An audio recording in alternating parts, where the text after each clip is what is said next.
IFM News. IFM News. IFM News. Lokal.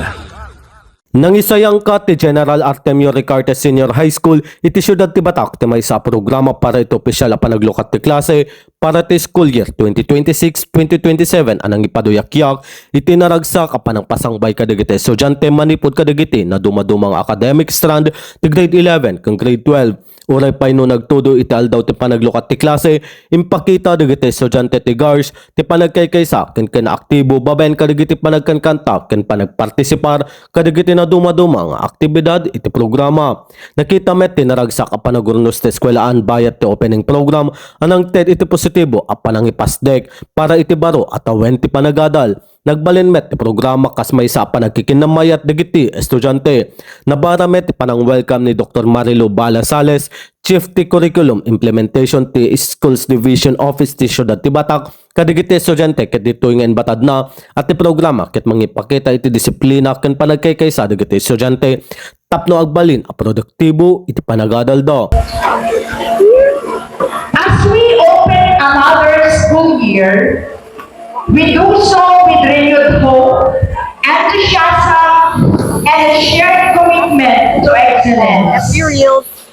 This year, 2026-2027, guided by important education reforms that aim to make learning more relevant, responsive, and future-ready. May naigiti daytoy inbatad met ni Dr. Eldefonso Natividad, Education Program Supervisor ti SDO Batak, ken baro a head teacher ti nasa o apagadalan nga agbilib isuna kadagiti estudyante ten ipakita da ti confidence da ken kastamet a makita ti gagarda a sumrek iti pagadalan. Bilibak actually kadagiti ubing ta ure iti first day of classes dan na ipakita iti confidence dan bayat kadete na isayangkat nga opening program ni ken makita iti expressions dagiti ubing nga maragsakan damanen iti kadaytoy nga school year.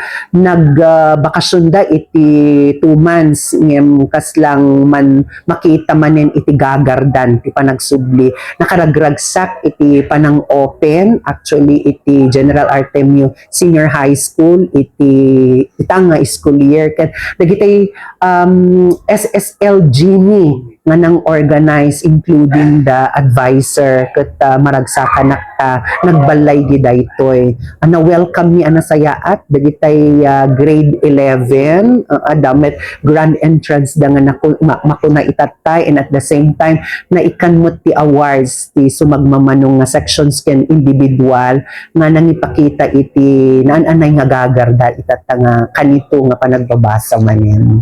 Iti sabali a bangir inbatan ni Rosala Mariel Mapugay, grade 11 ang mangala iti Accountancy, Business and Management strand. Ngayon nala na daytoy takayat na iti mangipatakder iti bukod nanto ang negosyo. Kastamet ngayon nayon na nga ito muna nga aldaw iti panaglulukat iti klase ket mapressure isuna gapo iti new environment. Kasi in the future po, I want to build my own business so that I can be more independent on my own.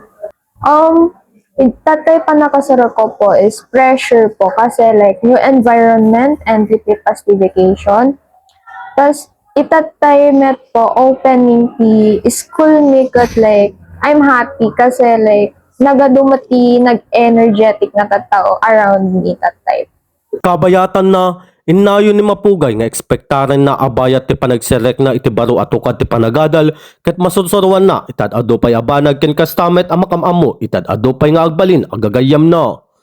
Para iti IFM News, Idol Rain Santos, tatak IFM. IFM News. IFM News.